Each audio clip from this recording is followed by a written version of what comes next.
So, but because he had such a good showing sa Senado, pinaplano ngayon yung pagbabakbak sa kanya. So yung mga trolls, hindi lang po kami ang hakabulin ng mga yan. They're going to resurrect the terms like digongyo and then say na he is incontinent. Kaya yung sinabi kanina na ihi, yung mga ganyan. You know, the truth is, it's so babaw yung mga panira nila. But kahit sabihin pa lang na ihi, na ganyan, it's not believable. The reason sinasabi nilang ganon, they want to make him look like a decrepit old man because he alone held the Senate and the audience in the palm of his hand. They want to be able to destroy that image. So, iba-ibang lalabas ngayon. They're going to say bad things about him. So, ito yung natatawa ko. After 2 days, ICC lang talaga ang naisip nitong mga to. Yun lang, how ineffective. The ICC is external. Wala, ibig sabihin, wala silang maihatid sa hukuman. Wala silang maikaso sa kanya. Wala nang immunity si PRD. Nakaladkad nga nila sa Senado. Pero ano ang naisip nila? ICC pa rin? Yun na yun, that's it. Ang hina. So anong gagawin nila? No? Panira na lang, online and all that. Unfortunately, there were marching orders na allegedly na nanggagaling from the top forces of government. At sinasabing, kailangan ba natin yan? Kailangan mag-push back, kailangan manira, double time daw, double time.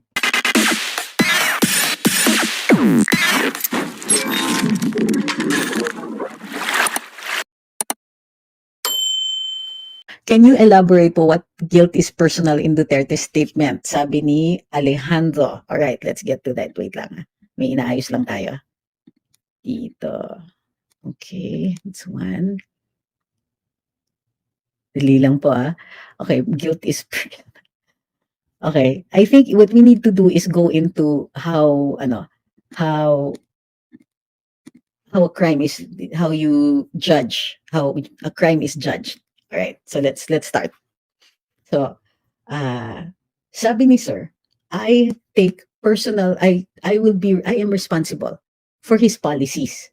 Sabi niya, ang policy na sinasabi niya, sabi niya dun sa mga pulis, pag nag-abot na ng baril yung akusado, uunahan nyo. Because that is self-defense. Okay? And that is defensible under the SOPs, under the rules, and so on. No police officer is expected to wait for a detainee to be able to draw and shoot before the act of self-defense becomes kicks in. Kumbaga. Okay. So, sabi niya, I'm responsible for my policies. Of course, hindi narinig ni Senator Risa. Sinasabi niya, sabi ni former President Duterte, I am responsible for the legal effects, consequences of what he said. Sabi ni Senator Risa, are you responsible for Kian? And she names other people. And President Duterte says, no, he's not responsible for that because what he's responsible for are the consequences of his policies. He is not an accused in these cases. Now, if you look at the revised penal code, titignan niyo sino ang mga liable for the unaliving of a certain person. Only those persons directly responsible. So, the person who pulled the pew-pew, the person who, and then the person who gave an order. So, yan ang tinatawag natin ng mga principals. So, they're the principals, the accessories, etc., the accomplices. Lahat yan ang mga tao na may criminal liability. So, President Duterte, former President Duterte, does not appear in any of those. He is neither a principal, an accomplice, or even an accessory. So, guilt, in that instance, that's personal. Kailangan patunayan kung ano yung personal liability ng tao na yon. What Senator Risa wanted to do was a shortcut. Aminin mo na ikaw ang pumatay just by giving that order. Because then that can actually be taken to the ICC. But he said no, he is not liable for that. He is not responsible for that. The reason these police officers doon sa kaso ni Kian ay nahatulan na may sala at nakulong ay dahil sila po ay direktang nagpaslang. Hindi po sila inutusan na gawin yon. Hindi nila ginawa yon bilang isang pulisiya ng PNP. Ginawa nila yon, alam nilang mali ang ginagawa nila, pero nag-shortcut sila. Baka posibleng hindi nila mapatunayan kung huhulihin, magiging catch and release lang. O posibleng makasuhan sila. at sabihin na bakit may illegal, arbitrary detention and so on. So it was a shortcut. And so who can be made liable for that? Only these two people, because they violated the law. There was no pursuit of a policy. There was no order from a higher authority. Sila at sila lang yon. So yun po yun.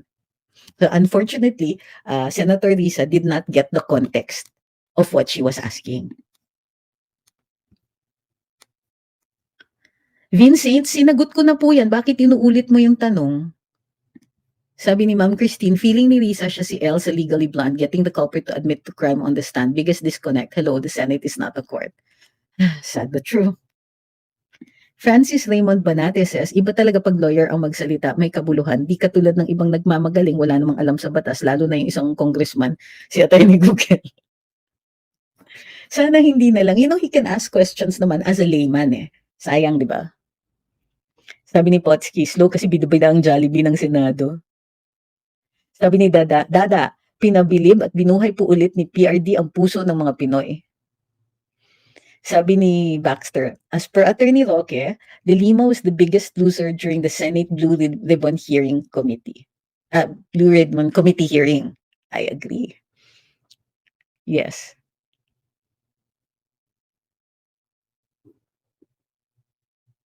Sabi ni Gallows God, lawyer din naman si De Lima. And you know what? The truth was, when she was in private practice, she was a very, very good lawyer. Very good lawyer. She was one of the top election lawyers in the country. Really. So, so she's not, you cannot accuse her of outright stupidity or anything like that. No. But I'm afraid that sometimes she gets emotional.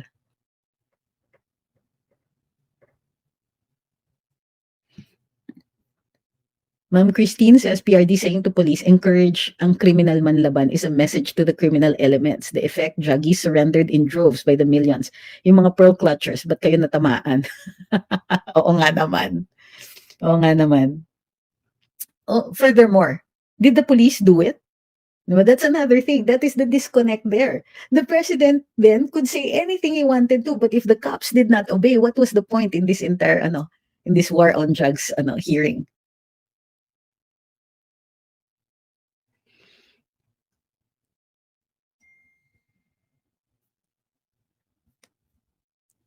So, dun sa nagtatanong kung sino yung magaling na abogado or anything like that, please don't pit us against each other. We don't do that. Ako personally, I will not do that. Maliwanag yung direktiba ng Supreme Court. Meron kaming mga obligations to, to respect the other members of the profession and the justices and magistrates. Sabi ni Ma'am Karen, bakit yung mga tol ay makapag-ad hominem? Akala mo ang perfect ng itsura ay mostly naka-lock profile naman. Nag-aaway na daw si Lisa at Martin. I said Sunday night after mapahiya sa presidential debate, may susunod naman. Told ya, kabit daw ni virus at uy, ano yan? According sa speech ng sumukong NPA na si Peter Mutok, immune ba si Dan at Abante sa attempted perjury? Well, they were not acting as congressmen, so they're not immune from that. But I don't know if there is an attempted perjury, ha? Yun ang pinaka-closest na nakikita ko. Sabi ni Gallows, what happened? Bakit parang tameme? I guess because she knows wala ngang case. I think because she was getting drowned out. There was no point in her talking. Kawawa lang siya. Mabubutata lang siya ni PRD. Young Hanson says, yung sinabing biktima daw na pusher pala ni Cristina Gonzalez at asawa niya, bakit hindi nila tinanong kung ilan na naging biktima? Ano yan? Hindi ko pa alam yan. May ganyan pala.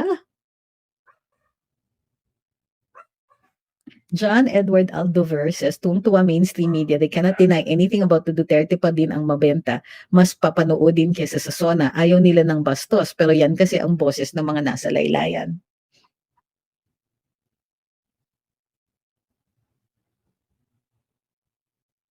Sabi ni Showbiz, at that moment, pakiramdam ko presidente po uli si Tatay Digong, nakakamiss po si PRD. So again, let's balik tayo dun sa topic kasi ang nangyari is naging topic yung tungkol dun sa ICC.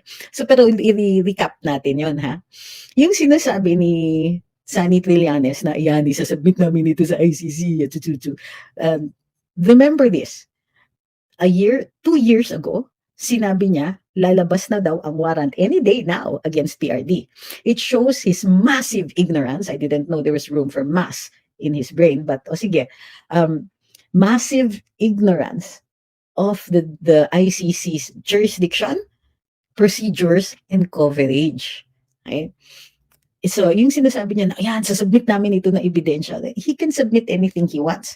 But number one, he has to remember that when you submit the testimony, a portion of the testimony of a person, the court will demand to see the context, meaning the whole testimony. And that will negate a lot of the things that he says were admissions. Okay? Andyan yung mga, sinunod ba ako ng mga pulis? Ang tatalino niyan, susunod ba yung mga yan sa ganyan? Number two, meron pa yung kung nanlaban. So these things are negating. In other words, he was clearly grandstanding, trying to elicit a reaction. He got the reaction and then tatakpan niya. Kung nanlaban. So if these are left out of the evidence to be submitted to the ICC, then what happens after that is that the ICC will look at the entire testimony and still try to get the other side. Hindi sila titigil at just accepting evidence from one party. No, because it is still a court. And a court will have to look at the other side as well. So kung hindi pa nabibigay yung other side na yun, wala pong aandar.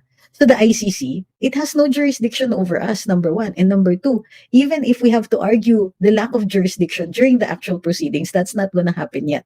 Not for a while. Okay. Dun sa troll na pumunta dito sa aking live para magsabi na, "Hi Zoraida, shut up. Number one, hindi ako naiinsulto with any remark that you make about my looks. I look in the mirror and I see, well, you're wrong. Number two, pupunta ka sa live ng isang tao and demand that that person shut up. Kung nandun po kayo, kung ikaw ay dilaw o pula, napapakita lang na ang mga amo nyo, syunga-syunga din. Hindi kayo tinuruan kung paano mag-argue. Hindi kayo tinuruan kung paano mag-iisip. The only thing that you can think of is that when you hear or see somebody speaking out and giving out ideas that you do not agree with, the only defense that you can think of is to try to make us shut up. Sino ngayon sa atin ang may rule of law? Sino ngayon sa ating dalawa ang sumusunod sa naaayong mga prinsipyo ng demokrasya? Kayo dyan yung mahihilig na mga dilaw na magsasabi na rights, rights, rights. Ikaw dyan, hindi nyo naiintindihan. Stop telling me to stop pag sumagot ako. Kaloka, sumasagot na nga tapos sasabihin ninyo wag nyong pansinin. Di paano yan, pinansin ko na.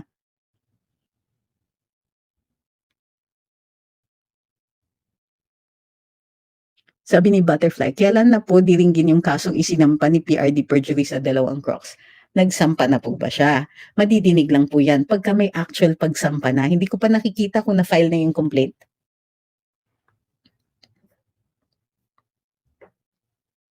Sabi ni Ma'am Christine, give Filipinos safe space from Risa na ginagawang ang taong bayan. Risa's opening statement where she said PRD said he wants to unalive Filipinos, ang insidious, falsus in uno, falsus in omnibus. Totoo yun. Sabi ni Ma'am Karen, B became irrelevant sa isang araw lang na appearance ni Digong after more than 2 years. Grabe no, ganun siya ka-impactful. He was so empathetic sa nabagyuhan, nakakaiyak. Digong touched so many Filipinos' lives that this admin cannot even begin to comprehend ba yun ang totoong essence ng public office. Thank you for being there sa press con. Nagwi-wish na lang kami na sana naging part ka ng cabinet niya. Could have been. There were just too many people who wouldn't have allowed that. Huwag niyo kung sabihan na hayaan niyo. Okay? Magkaintindihan po tayo dito.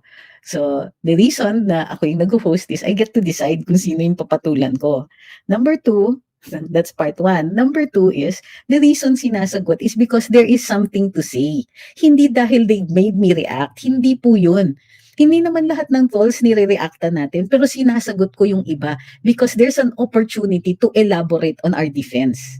So wag niyo naman po akong sabihan wag niyong pansinin or wag hayaan niyo na yan. Hindi pwede, especially wag niyo akong sasabihan pag ginawa ko na. Okay? It doesn't make it it doesn't negate anything. Kumbaga, ako lang yung inaaway ninyo. Thank you kay Maton 123. Sabi ni Lucci, go Ma'am Maharlika. Hindi po ako si Maharlika. I don't have the same glasses.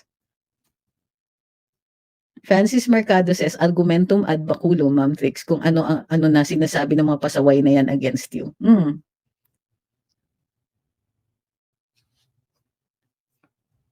Sabi ni Way I See It, kung may Kong Google, may Senator Yused din si Risa. Lahat ng tanong niya nag-uumpisa lagi sa Yused, walang kalaman-laman, baseless, nag-aabang lang lagi ng sinasabi ni PRD. Oh well, but that's not exactly wrong. Sabi ni I Cannot, kakasuhan po ba si Dan at Abante? We don't know yet. That will be really up to PRD, di ba? That will be up to, ano rin, si Colonel Grijaldo. Siya po ang magde-decide nun. Is it true that the former president is what?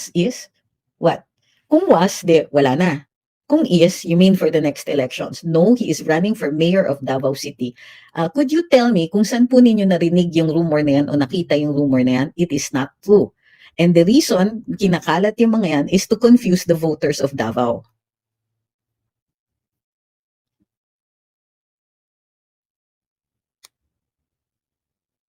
Sabi ni Bri, hayaan nyo sagutin ni Attorney Trix ang mga trolls at yun din ang gamitin nyo sa ibang trolls para lalong mapahiya mga yan.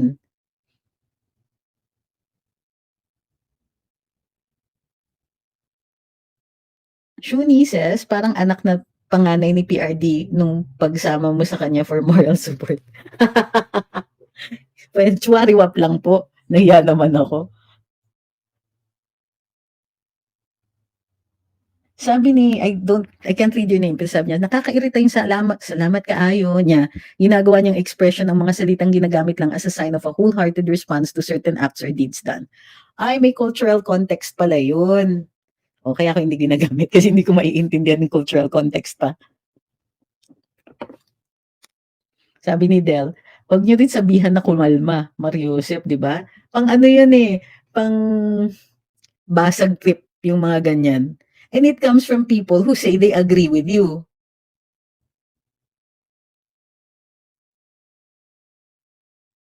Sabi ni Moments, ang mga dilaw at pink ay righteous people, grabe sila kalinis as if wala mga self-righteous po. Kasi kung righteous, tama sila. Sabi ni Melvs, buti hindi hinanap ang couple shirt nila Tatay Diggs at ni Garba. Sabi ni Romnick Bunag, bakit po sobra ang galit ni Risa, Senator Risa, sa mga Duterte, ma'am? It's the party, really. Tignan niyo yung Makabayan lang. Alam niyo na si Senator Risa used to be with Akbayan. Tama ba yun? Akbayan siya. And the Akbayan is the rejectionist side of the communist movement. So, sila yung mga above ground. So, yun po yun. Dahil nga, well, in fairness to them, lahat naman ng presidente ayaw nila except this one, the current president. So, ayaw nila kay PRD kasi dun sa panahon ni PRD, muntik nang maubos talaga ang CPP, NPA, NDF. And of course, kaisa sila dun eh. So, hindi yan personal na galit. It's really a party stand. No. Sabi ni Jason Bongabong, kung na-record ni Police Colonel, okay, yung convo nila sa private meeting, pwede ba yung gawing evidence sa court? No. Lalo na yung dinenay ni Abante na pwede pa siya mag-general. No po. It cannot be used in court. Okay, so no, that it's absolute doon sa rules. Kailangan ng baguhin yan eh.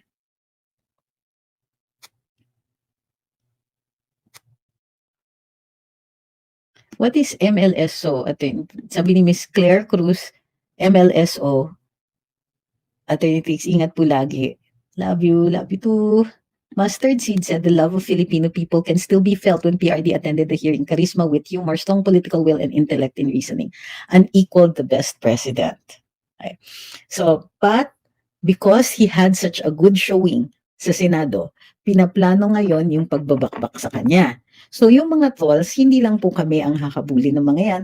They're going to resurrect the terms like digongyo and then say na he is incontinent. Kaya yung sinabi kanina na ihi, yung mga ganyan. You know, the truth is, it's so babaw yung mga panira nila. But kahit sabihin pa lang na ihi, na ganyan, it's not believable. The reason sinasabi nilang ganun, they want to make him look like a decrepit old man, because he alone held the Senate and the audience in the palm of his hand. They want to be able to destroy that image. So, iba-ibang lalabas ngayon. They're going to say bad things about him. So, ito yung natatawa ko. After 2 days, ICC lang talaga ang naisip nitong mga to. Yun lang, how ineffective. The ICC is external. Wala, ibig sabihin, wala silang maihatid sa hukuman. Wala silang maikaso sa kanya. Wala nang immunity si PRD. Nakaladkad nga nila sa Senado. Pero ano ang naisip nila? ICC pa rin? Yun na yun? That's it? Ang hina. So anong gagawin nila? No? Panira na lang. Online and all that. But, ewan ko ha. Ewan ko. But, that's it. And unfortunately, there were marching orders na allegedly na nanggagaling from the top forces of government. At sinasabing, kailangan ba natin yan? Kailangan mag-push back, kailangan manira, double time daw, double time. So part of the rhetoric of these trolls will be to ask questions that are not related. Lalong-lalo na yung pag nililihis nila, ayan ha, ang dami dyan. Pag nililihis nila yung topic, kunwari, ito, pinag-uusapan natin, yung pushback, what they're doing, nagko-comment sila, kasi kukunti sa kanila ang may actual pages. They're trying to build up their own influencers, pero it's not going to be easy and it will take a while. So they use trolls to invade our walls. So what do? Block, delete. You can block, delete, you can answer them first and then block, delete. Right? Why? The only way they can gain traction is that if you give them traction. So after you answer, block, delete. Why do you answer? Or you don't have to answer if you don't want to. Now, why do we answer here? Because this is a teaching moment. Para pag nakita ninyo yung ganung komento sa iba, may sagot kayo. This isn't for the troll, it's for you. Para alam ninyo. Kayo kasi, sasabihin nyo, ito lang naman yan, dismiss. No! Because you might hear it from somebody else. Tapos maniwala kayo. Kaya sinasagot namin. Kaya please, don't try to stop me pag sumasagot ako. It isn't even for the troll.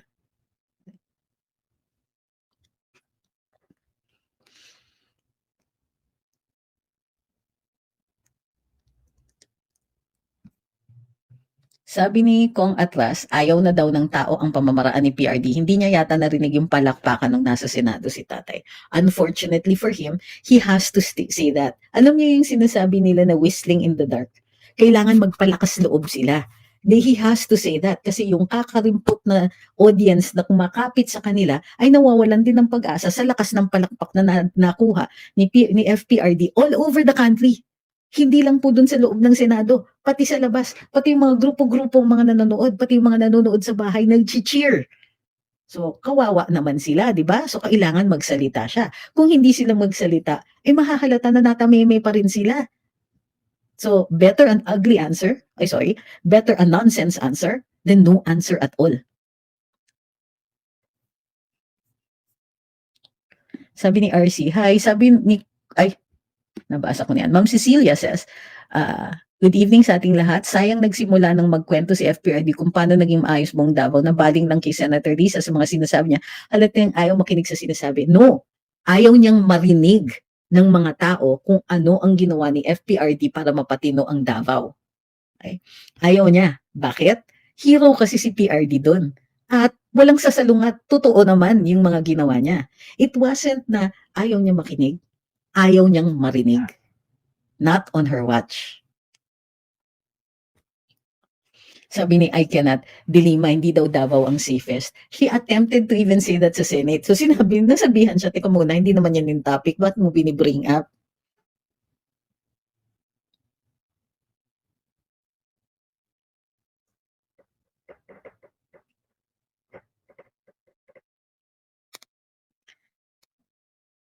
Zainab says, feeling ko talaga FPRD pa rin presidente natin nung sa Senate. Very powerful talaga. Lalo siya nag-glow.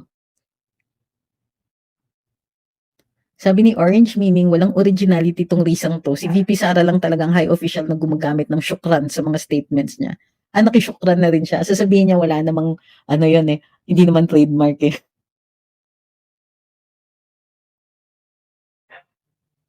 Will it ponder? What do you mean ponder? Ponder means to think about it. If Tatay really has to pursue perjury case for, what do you mean will it ponder? Paki-explain po. J-Rock says, pag umattend po ba si Tatay Diggs sa House of Content, may power silang i-contempt si Tatay Diggs? Yes, of course they do. Subukan nila. Tingnan natin kung sino sa kanila ang iiyak. Okay, uulit-ulitin ko. We cannot predict if there will be a case against Congressman Abante and Congressman Fernandez. It will be up to Colonel Grijaldo. Siya po yung complainant and witness dyan. Okay? So, wala tayong bolang kristal. It will really depend on the Colonel.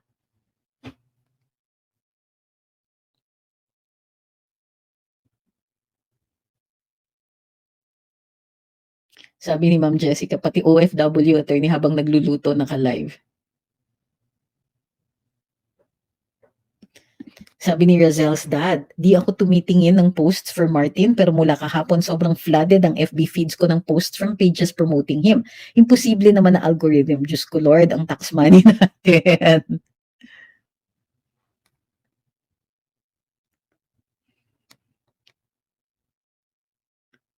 For those who did not see or did not hear my answer to the question about yung sa ICC, may replay po sa YouTube.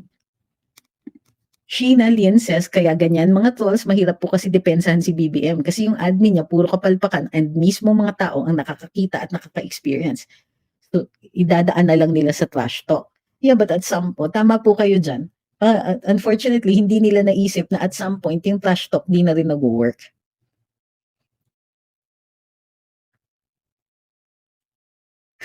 Sabi ni Rich, kapag na-impeach po ang Vice President, sino po posible papalit? Si Escudero po ba? Kasi nagpakilay. Grabe yung last line. Akala ko seryoso yung tanong. Sasagutin ko ba yan? No, it's not necessarily cheese. Walang succession to the Vice President. There is succession only to the President. Let me explain. The Constitution provides what happens, kung sino ang successor pagka nawala yung presidente o hindi na competent magdispensa ng kanyang mga functions. Maisagawa ang kanyang mga functions. So, pero pag ang vice president po ang nawala o hindi na makapag-office, pipili ang Pangulo from either Congress or the Senate. Tapos i-affirm ng Congress and Senate voting together. Yeah. Wouldn't Colonel Grijaldo's statement be hearsay? No, that's not hearsay. How will he be able to prove it except by his statement lang? That's an affirmative statement. There were other people present according to him. Now, what is the hearsay rule? There are three people, A, B, and C. B tells C that A told him something. So, C cannot testify and say that C cannot attest to what A said. Hindi siya yung nakarinig, hindi siya anything, nothing. The only basis is that B said that. That's double hearsay na. So si B naman, he cannot testify in court and say that A told him this because he was also not a witness to whatever A experienced that he was talking about.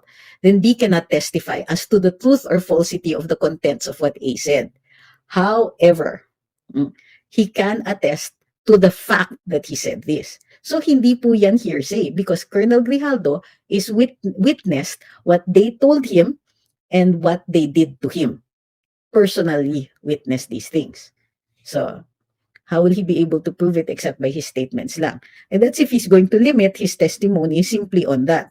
So wag niyo namang pangunahan because we don't know what the evidence is. So don't dismiss it until everything is in. Besides, is that the only thing that happened? How do we know that there are no other people who are going to come forward and say, yes, I executed this affidavit because I was compelled to do so by Congressman Abante and Congressman Fernandez? What we can hope for, although I have no indication that it could happen immediately, is that other people will come forward about these attempts.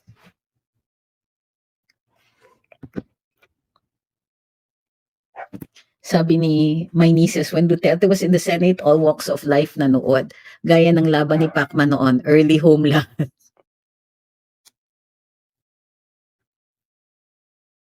Dark Angel says, ask ko po si Maharlika, sinunog yung t-shirt na may mukha ni B. Wala namang problema pag ginawa ng ordinaryo Pilipino yun. Wala po, why? Why would you think that it would be a problem? Hindi naman po siya ano, nakikita niyo yung mga sinusunog na effigies, di naman po bawal yun.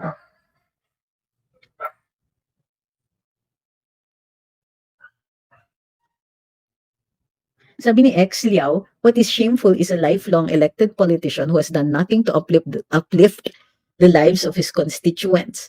The Escuderos lorded over Sorsogon for decades. Yet Sorsogon remains the poorest city in one of the poorest regions in the PH with 37.9% poverty incidence. Whoa!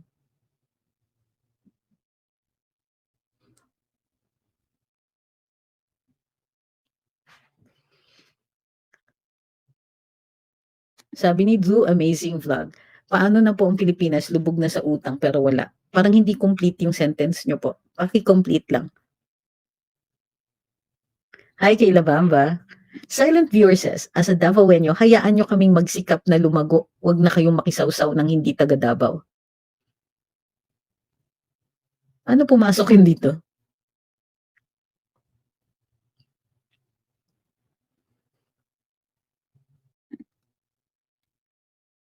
Sabi ni Vincent Vallega, I admire you. The last live mo, you talked about ethno-linguistics and cultural differences.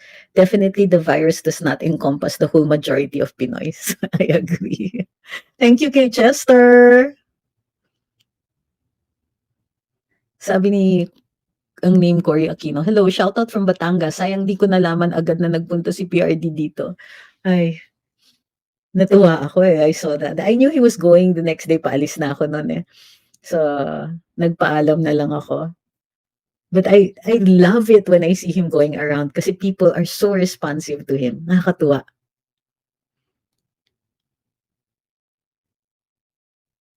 Belinda says, posible ba na i-recant ni Garma yung statement niya dahil pinilit lang siya ng Wadcom? I'm not sure na itanong na ito. Well, hindi pa po na itatanong. So, well, of course she can, no? But it will be difficult to believe her. She will have to provide evidence of the pagpipilit. Doon lang mapapaniwalaan yung kanyang statement. Sabi ni Moments, yung lawyer ba ni Colonel Garma pwedeng mapatawag sa Senado para matanong kung totoo ang nangyari kay Colonel Grijaldo? That's tricky. Kasi, ang kanilang conversations with their clients, that's absolutely confidential. But, yung mga ginagawa nila, if they are witness to another event, posibleng hindi covered by attorney-client confidentiality. Medyo maano lang yan, medyo malapit lang masyado. We'll have to see how the judge appreciates that. Sabi ni Gallows God, and he's correct. But let's not let this win overshadow our country's biggest issues now. Flood control projects, PhilHealth, gold reserve selling, ayuda. Oy, don't forget, mataas ang presyo ng pagkain, tubig, kuryente, internet, transportation. Kulang ang trabaho. Kulang ang investors dito sa Pilipinas. Maging local, maging foreign.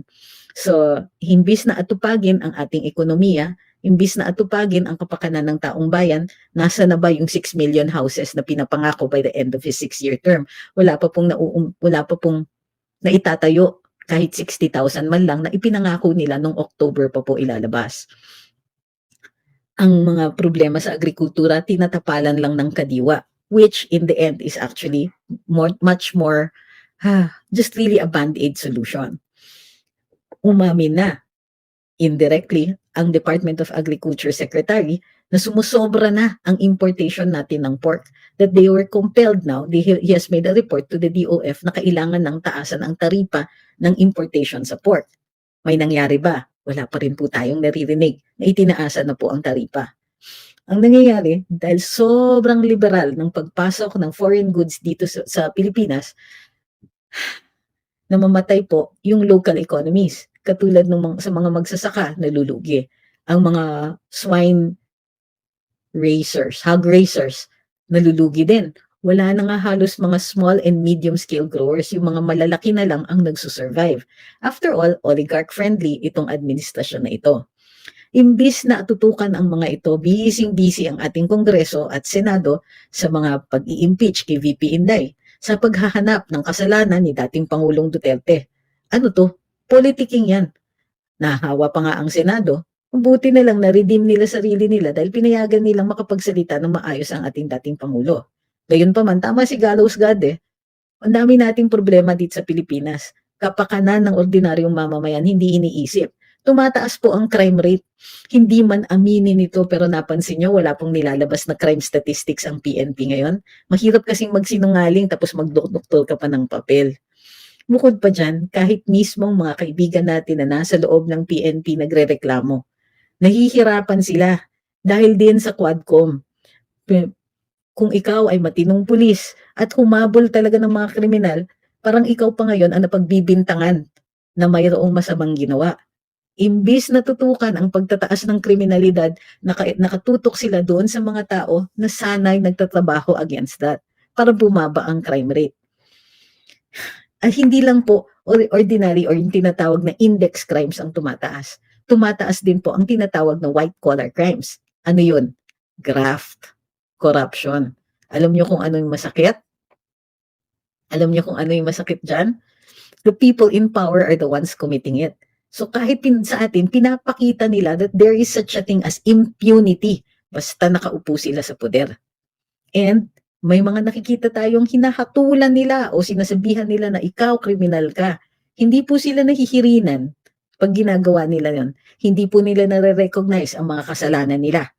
Bukod pa dyan, iniyayabang pa nila sa atin na dahil sila ay nakaupo sa poder, the criminal is who they say is the criminal. At sila po sa Kongreso, nagmimistulang mga huwes o mahistrado na wala namang kaalam-alam sa batas. Bukod pa nun, ramdam na ramdam naman ng taong bayan na ang ginagawa nila ay taliwas na sa kanilang tunay na trabaho. Anong ginagawa nila? Naghahanap lang po sila na magugurgur in aid of elections. So muli, lahat nitong kadrama-drama na ito, pinakitaan sila ni PRD na politika nga lang ang ginagawa nila na walang basehan sa katotohanan. So bakit kailangan nilang mag-imbento ng drama? Kasi in a fair fight, di naman sila mananalo pagka re-elections. Alam na gising ang taong bayan sa kanilang katiwalian at kamalian. Hindi lang yun. Yung mga ini-expect natin, kahit man lang yung we'll keep our heads above water. Kung nakakakain tayo, nakakapasok pa sa trabaho nang hindi masyadong naaantala, okay lang sana yon. Kaso pataas ng pataas ang presyo ng pagkain. At alam nyo ang kasagutan nila kapag nagrereklamo tayo doon? Ayun, magpapadala sila ng mga trolls at tatawagin nila, ay ito yung attorney na gutom. Yun na po yung sagot nila. Imbis na maggasto sila ng pera ng gobyerno para i-uplift ang mga magsasaka natin at bumaba ang presyo ng pagkain, hindi. Gagastos na lang po sila sa mga trolls para pagtawanan yung idea ng gutom. Kasi tignan niyo, kailan naging insulto yung maging gutom ka? Kailan naging insulto yung kailan naging katawa-tawa yung ginugutom ka? Kailan ba yun naging fault ng isang tao na gutom ka? At kailan naging masama na makiisa ka sa mga taong naghihirap, nagsastruggle sa pagtataas ng presyo ng pagkain? Ang internet, ilang beses nitong last na linggo alone ang nagkaproblema sa ating mga social media accounts, nagkaproblema sa internet, nagkaproblema sa mga slowdowns, o nasabihan tayo na sandali lang po may inaayos kami sa sistema namin.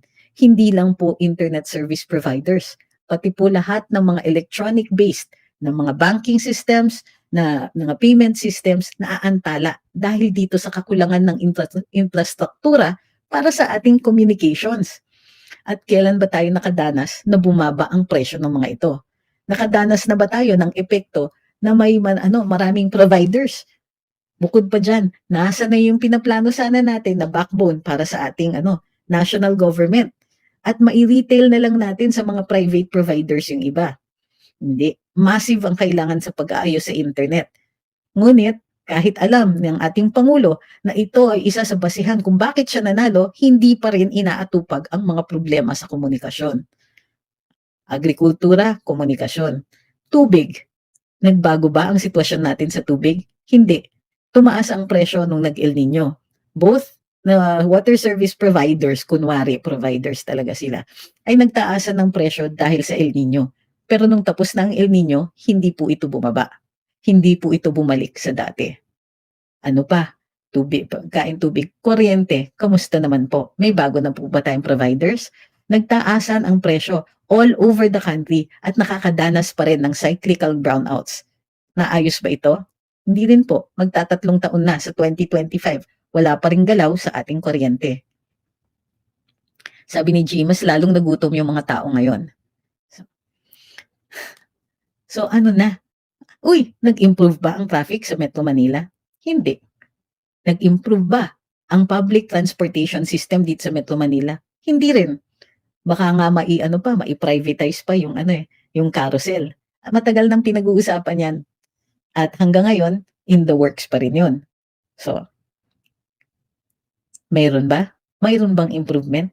Wala. Ang nakikita lang natin na nag-improve ang mga buhay ay yung buhay ng mga kongresista. At lalong-lalo na yung mga kongresistang ubod ng sipag mag-conduct ng mga in aid of legislation inquiries.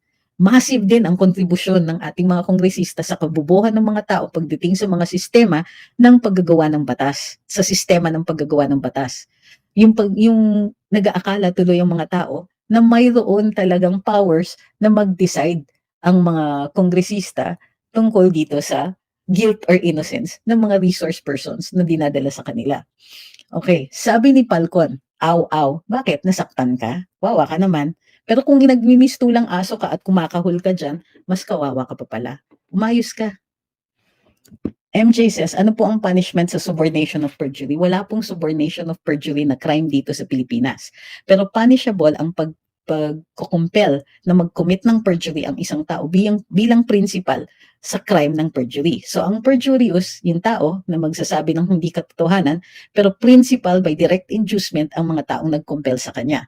So it's still perjury. So ano yung tanong mo? Ang tinatanong mo, anong penalty ng subornation of perjury? Wala pong subornation of perjury.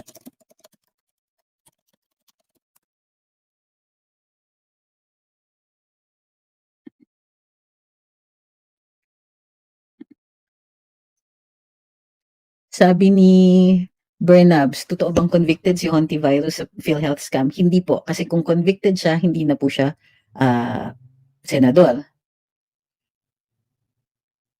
Prisión Mayor, ang pagka-false testimony in other cases and perjury in solemn affirmation, the penalty of prisión mayor in its minimum period.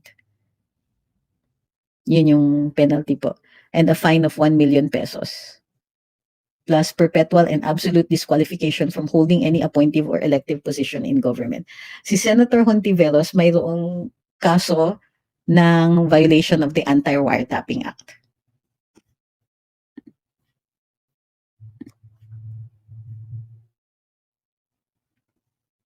Vincent Vallegas says, in reviving the agriculture, walang di, hindi ba kaya ng gobyerno na gumawa ng subsidies kagaya ng ginagawa sa, Sir, ginagawa po lahat ng subsidies, lahat yan ino-augment ng gobyerno, but it is not evenly implemented all over the country and is subject to so much corruption. Don't think that you have any new ideas about agriculture kasi lahat yan may government subsidy, lahat. Mechanized equipment, abono, semilya, lahat po yan, except for the actual planting, lahat po yan may subsidies from government.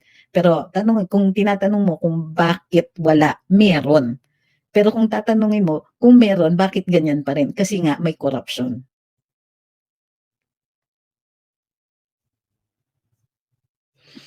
Sabi ni Paul, bakit di sumipot sa hearing si Super Ate? Allow ba siya pumunta sa senator? Hindi siya miyembro ng committee kung hindi ako nagkakamali. Although, pwede naman siyang humingi ng dispensa, humingi ng permiso para umupo. Michelle says, mga taong yan kasi di nila naranasan sa buhay nila ang magutuman. Kapag tag-ulan o bagyo, walang hanap buhay ang mga mangingista, maglulugaw na lang o kaya kamote o ano man makakain, makasurvive lang. Yun nga po.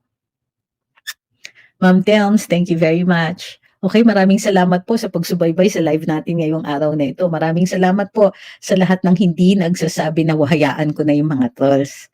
Okay, maraming salamat po sa lahat din po ng nagpadala dito sa ating super chat at super sticker.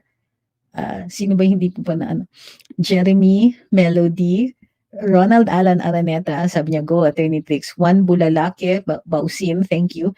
Santa Aluyan and Julius Torres, thank you very much.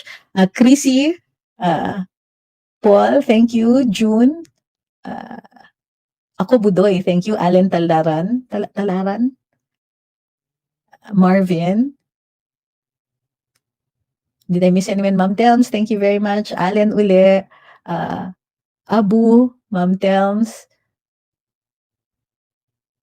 Sino pa ba? Dami kong na-miss.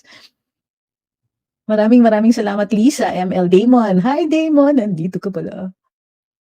Ano po ang punishment? Ay, naku, nabasa ko na rin. Wolverine, thank you. Chrissy. At marami pang iba. Nakuha ba natin ang goal natin today? Hindi yata tayo. Umabot ba tayo sa goal? Kurata, thank you very much.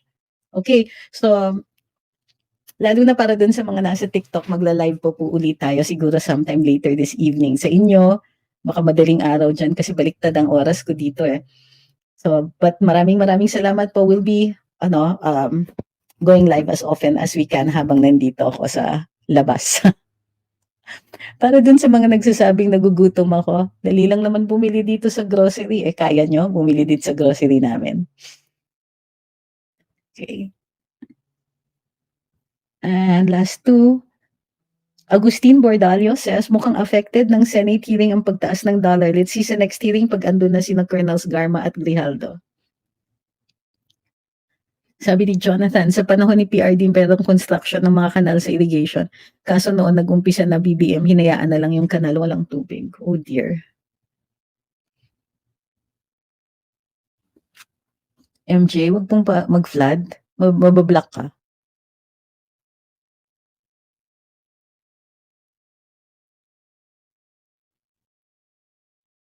$11:15 na po. So madaling araw siguro ako mag-live uli mamaya. If ever. Wala akong jet lag so I seem to have adjusted to the time here already.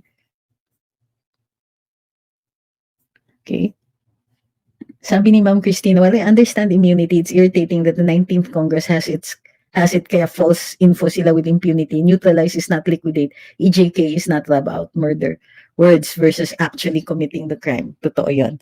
Ang halalakas ng loob mga akusa. Pero pag sila na po ang ang natututukan, ay nako, kawawa naman. So muli, maraming salamat. Para dun sa medyo huli yung dating, wag po mag-alala, nasa Facebook at saka nasa YouTube po ang replays. Okay? Meron din po sa Rumble kung wala po kayong Facebook or YouTube. Power on President to abolish Congress. No, the President has no power to abolish anything that is in the Constitution. So Congress is in the Constitution, the Senate, lahat po yan ay nasa saligang batas. Okay. Now, before you get tempted to change the Constitution to address a certain problem, isipin nyo muna, i-define nyo muna yung problema and don't go overreacting, begging for a change in the Constitution to do something that can be done without tampering with the Constitution. Okay? So maraming salamat, Ma'am Telms. Chilling Alone says, ano po ba pwedeng isulong para those who hold office can live the life of a regular wage earner kahit 1 week man lang. Once a year so they have experience to use. E di, gumawa tayo ng batas tungkol dyan. Yung totoo, dapat talaga nararanasan nila yung nararanasan natin. And that's a good point to end. Maraming salamat po sa... Okay, one last. Sabi ni Silent Viewer, federalism, pwede pa kaya? No. No. Bakit niyo sinusulong ang federalismo? Ano po ang problema na sinasagot ninyo o sinusolve ninyo through federalism? Kasi kahit si Pangulong Duterte, hindi siya palo dyan sa federalism. Alam niyo kung bakit naging bahagi ng kanyang campaign? Nung nangangampanya si dating Pangulong Duterte noong 2016, ang sumusuporta sa kanya lang ay yung mga local government units, yung mga local chief executives. At yun po ay isa sa hinihingi nila o isa sa gusto nilang i-approach sa problema ng kakulangan ng pagpaparte ng national government sa kanila. Yung problema po na yun ay nasagot na. Lalong-lalo na with the new ruling ng Supreme Court giving them a bigger share in all of the taxes earned by the national government. So hindi na po problema yan. So sabi ni Pangulong Duterte nung presidente na siya, bilang pagsagot doon sa kanyang campaign promise, pinaaral niya yung problema. At ang unang bumunyag sa kanya doon sa problema is number 1, hindi ganun kadali. Number 2, it would be massive expenses running in the trillions. Okay. Number 3, there was no clear problem to what was being solved. Kumbaga, federalism was supposed to be a solution, but there was no clear problem presented. Kaya tuloy, yung commission that was tasked to study the problem, nagsulong ng ibang mga dapat paguhin sa saligang batas. Pero ang federalismo, hindi po talaga. So kung gusto ninyo ng federalismo, mag-allocate kayo ng 50 to 100 years bago po matuloy yan. Dahil may mga problema na sasalungat dyan. Yung problema ng insurgency na ngayon ay posibleng tumataas uli. Hindi lang po iisa, hindi lang po komunista ang insurgents dito. May mga separatist movements na although na-answer natin with the BARM, may nadidinig na naman tayong mga bulong-bulong dyan. Hindi pa eliminated completely ang communist insurgency. So balkanization is a very, very real threat. So, bukod pa dyan, warlordism, still an issue. Massive corruption, still an issue. Magpe-federalismo ka, but you may end up with what? 30 different little republics instead of a Philippines. So, muli.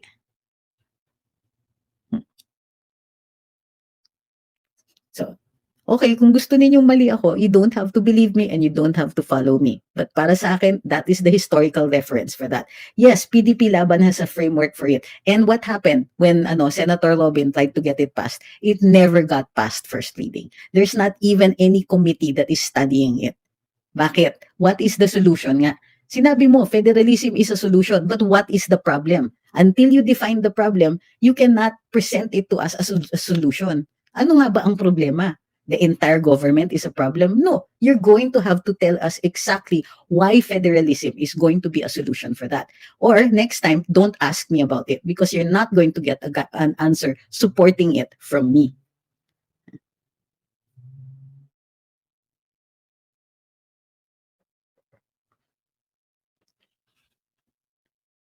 Ang dami kasing vloggers na nagsasabi federalismo, federalismo, pero even actually studying how it's going to come about, nobody has the wherewithal. Nobody even bothered to read the commission reports. Nobody bothered to get the history to why PRD pushed for it. Find out about it. Otherwise, don't drag his name into it. Propose it on your own, but find out first what is the problem that makes that a solution.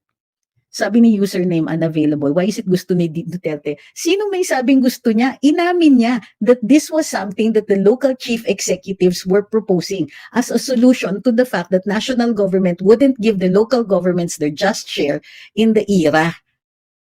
Yun po yun. Ngayon, nagkaroon ng ibang ruling, nagkaroon ng Mandanas ruling, tumaas ngayon ang ira ng mga local governments. Hindi na po siya problema. So now, why?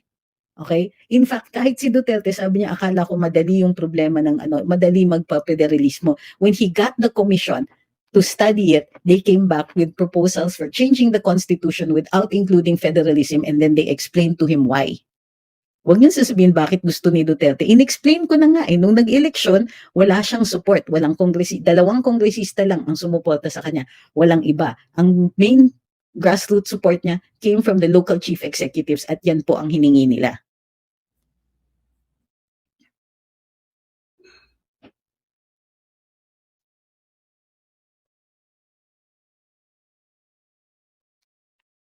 Okay, and one last. Mahirap ba mag-law school kung night schooling? Mas madali po pag gabi kasi sa UP, ang evening classes, one subject per day lang. So it's easier to study.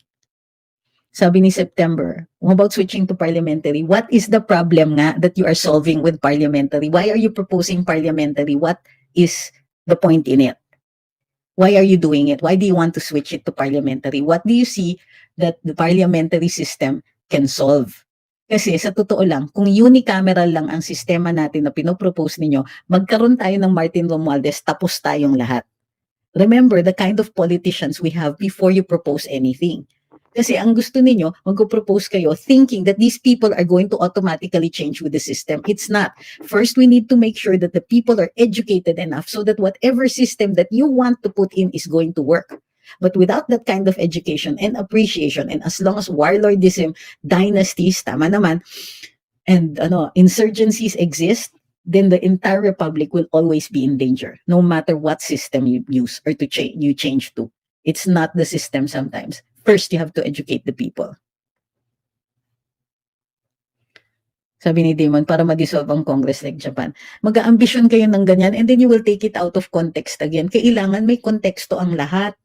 O mag-i-impose ka, sige pwede, kunwari presidente, i-dissolve ang Kongreso, di magkaroon tayo ng diktador. Remember what Marcos Sr. did? He dissolved Congress, that's what he did. Tignan nyo nangyari sa atin. Gusto nyo maulit yun? Gusto nyo ba? We did that. Been there, been that. Kung sinasubmit na daw nila yung transcription sa ICC, ganun kadali yun? Ano yun, minail nila? Yun na yun? You think that's gonna help? Ma'am, may replay po sa YT. Panoorin niyo mamaya. Sabi ni Pop Popo, correct, not to mention the change in politicians' point of view. Sabi ni Vincent, wala bang meet and greet sa fans? Mapauwi na ako. Wala ako sa Pilipinas po. So, sa akin, wala akong problema with changing the system as long as we know what the problem is and the changing of the system is the solution to that problem.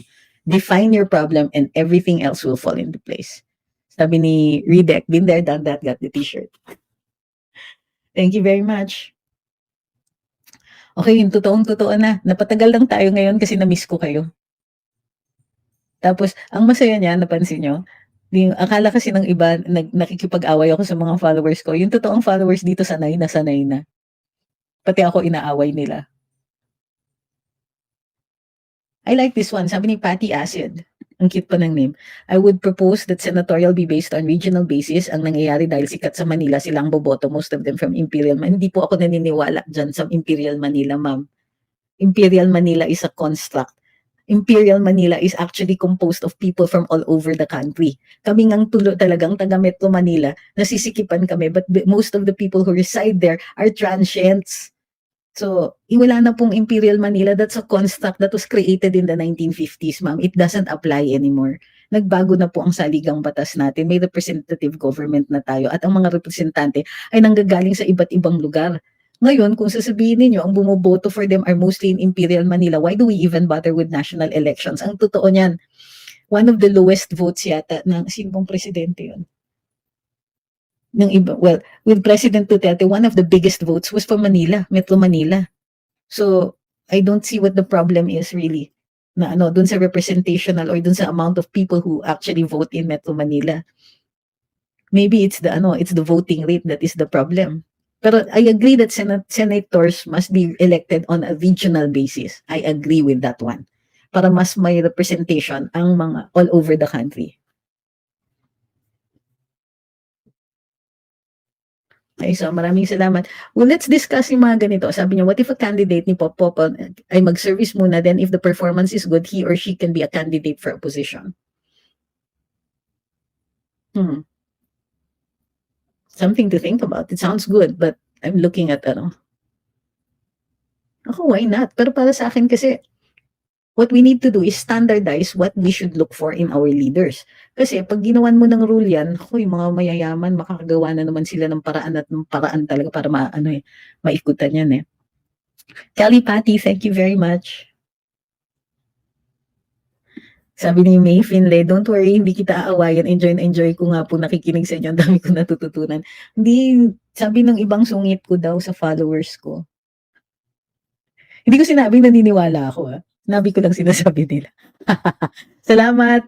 O sige, mamaya na uli. Mamaya dito, bukas sa inyo.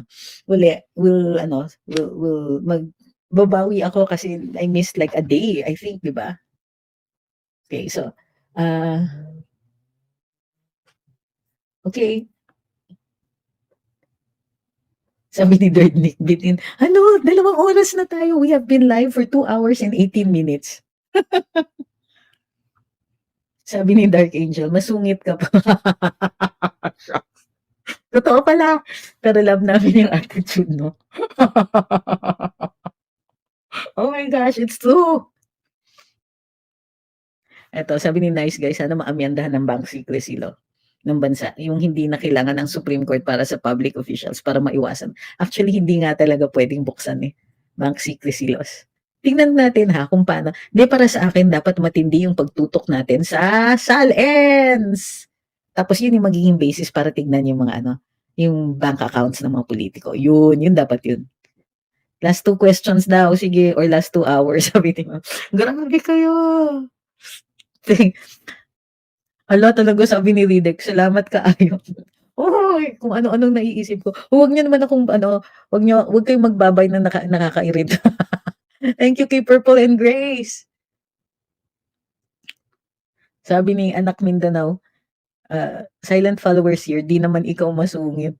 O sige, pero mamaya mag-live tayo, pero yung chika live naman, yung hindi masyadong mapolitika, yung personal, kwentuhan niyo naman ako, sino kayo, anong trabaho niyo, without giving anything too personal. Okay? Yung mga gano'n, minsan-minsan naman, yung marinig ko naman kung kayo, yung tungkol sa inyo. Okay? So, uli, naku, 20 minutes na ako nagpapaalam. Maraming salamat po sa inyo. Kaya bang magmura ni Attorney Trix, puwedeng marinig kahit isang beses lang? Gustong matanggal yung accounts ko, ayoko nga. At saka hindi kasi ako pala gano'n, pagka may nabitiwan akong gano'n, it means malala yung sitwasyon. Okey? Sabi ni Rodrigo, "I like you more 'pag galit ka." Hala, kaya pala tini-trigger niyo ako. Yun. Sabi ni Gallows God, "Salamat salamat kaayo attorney," in all caps. Ay di pala, whispered creepily pala. I think this is the first time it's been accurately described. Whispered creepily. I think yun na nga yun. And the moment you said that, alam mo kaagad yung mukha, no? Pati yung boses narinig ko. Ew, how descriptive. Okay, hindi ako makatulog. I'll have nightmares for days. Eds Magpantay, thank you. Adam, hi. Thank you for being here. So, sige, see you all later pag chikahan naman later on, ha? Alright, thank you. Bye.